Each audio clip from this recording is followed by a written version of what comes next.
যুদ্ধের ময়দান থেকে ফেরার পথে পানি নেওয়াকে কেন্দ্র করে সাধারণ দুজন মানুষের মধ্যে ঝগড়া বাঁধল। কিন্তু মদিনার মুনাফিকদের সর্দার আব্দুল্লাহ ইবনে উবাই এক সাধারণ ঘটনাকে কাজে লাগিয়ে মুসলমানদের চিরতরে ধ্বংস করার এক জঘন্য চক্রান্ত করে বসল। সে তার লোকদের বলল, মদিনায় ফিরে আমরা যারা সম্মানিত ও শক্তিশালী তারা এই লাঞ্ছিত ও বহিরাগত মুসলমানদের ঘাড় ধরে মদিনা থেকে বের করে দেব।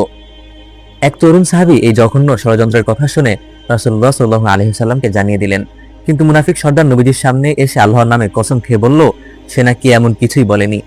নবীজি তখন সেই তরুণ সাহাবীকে ভুল ভেবে মুনাফিক সর্দারকে বিশ্বাস করলেন। তরুণ সাহাবী চরম অপমান ও লজ্জায় ঘরে মুখ লুকিয়ে কাঁদতে শুরু করলেন। ঠিক তখনই সাত আসমানের উপর থেকে পুরো একটি সূরা নাজিল করে আল্লাহ তাআলা সেই মুনাফিকের মুখোশ টেনে ছিঁড়ে ফেললেন এবং তরুণ সাহাবীর সত্যতা ঘোষণা করলেন।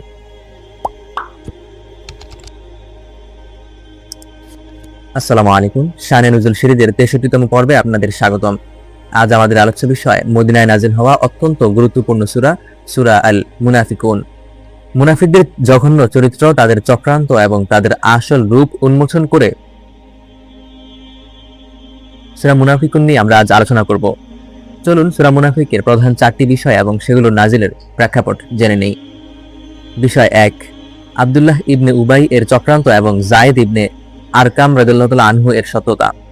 আয়াত 1 থেকে 3 এবং 8।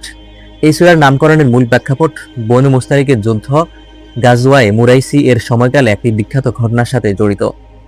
হযরত যায়েদ ইবনে আরকাম রাদিয়াল্লাহু তাআলা আনহু থেকে এক অত্যন্ত বিশুদ্ধ বর্ণনা এসেছে। তিনি বলেন, আমরা এক সফরে রাসূল সাল্লাল্লাহু আলাইহি ওয়াসাল্লামের সাথে ছিলাম।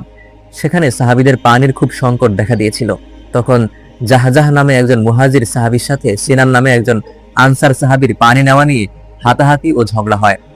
আনসার সাহাবী চিৎকার করে বললেন, হে আনসারগণ, সাহায্য করো। আর মুহাজির সাহাবী বললেন, হে মুহাজিরগণ, সাহায্য করো। এই কথা শুনে মুনাফিকদের সর্দার আব্দুল্লাহ ইবনে উবাই রাগান্বিত হয়ে তার লোকদের বলল, মুমিনরা কি আমাদের দেশেই আমাদের উপর চড়াও হতে শুরু করেছে? আল্লাহর কসম, মদিনায় ফিরে আমরা যারা শক্তিশালী ও সম্মানিত তারা অবশ্যই এই লাঞ্ছিত ও দুর্বলদের মদিনা থেকে বের করে দেব। তরুণ সাহাবী যায়েদ ইবনে আরকাম রাদিয়াল্লাহু তাআলা আনহু এটি শুনে নবীজি সাল্লাল্লাহু আলাইহি ওয়াসাল্লামকে সব খুলে বললেন।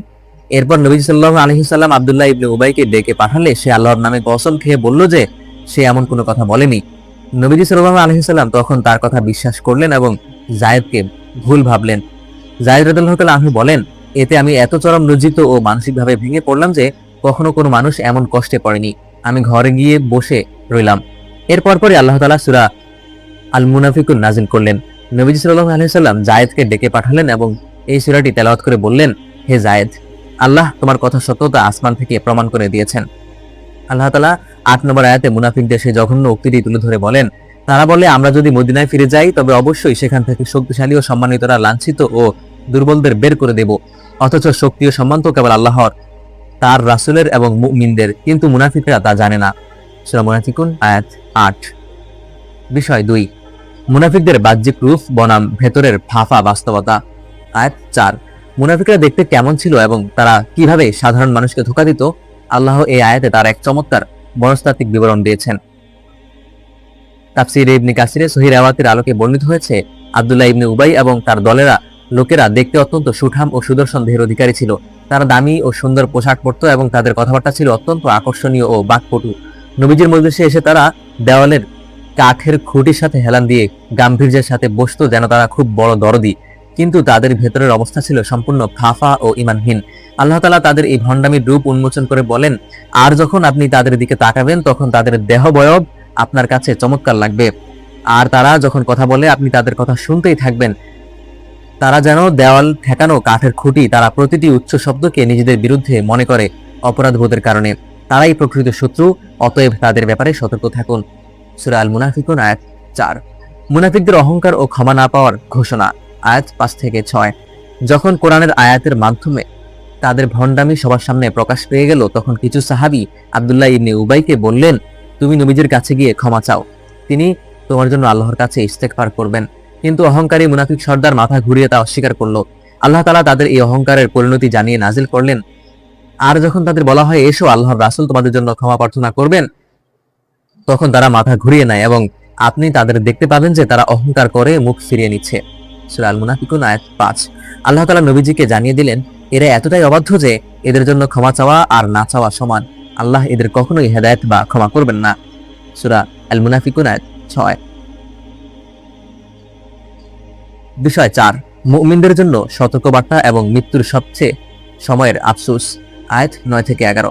সূরার শেষে আল্লাহ তাআলা মুমিনদের মুনাফিকদের মতো চরিত্র ধারণ করা থেকে কঠোরভাবে সতর্ক করেছেন, যেন দুনিয়ার ক্ষণস্থায়ী মোহ তাদের অন্ধ না করে দেয়।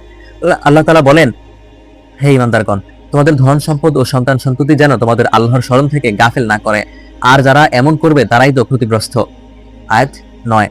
এরপর 10 নম্বর আয়াতে আল্লাহ তাআলা মৃত্যুর সময় মানুষের আফসোসের কথা উল্লেখ করে বলেন, মানুষ তখন বলবে, হে আমার রব, আমাকে যদি আর অল্প কিছু দিনের জন্য সময় দিতে, তবে আমি দান সদকা করতাম এবং নেককারদের অন্তর্ভুক্ত হতাম।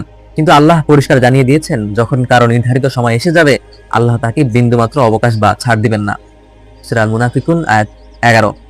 সূরা আল মুনাফিকুন আমাদের সমাজ ও অন্তরের এক মারাত্মক ব্যাধি মুনাফিক সম্পর্কে সতর্ক করে।